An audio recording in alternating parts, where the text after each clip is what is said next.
Why does your scanner show the P0732 engine code?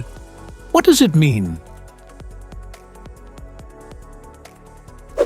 P0732 is a diagnostic trouble code for Gear 2 incorrect ratio. It indicates an issue with the gear ratio in the second gear of a vehicle's transmission. It's an OBD-II code that's stored in the Powertrain Control Module PCM. When this code appears, you should stop driving and immediately repair your vehicle. So, what causes this imbalance? Here are the most common culprits. This error could be caused by these possible faults in your car: low transmission fluid,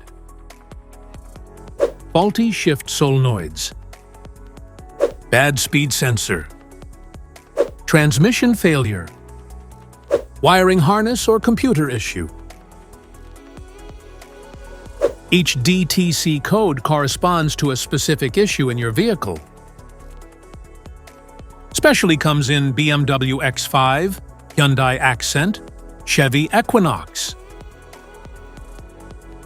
If you want to fix this error code, let us know in the comments section.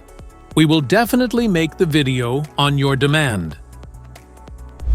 If you like this video, don't forget to subscribe to our channel. Thanks for watching.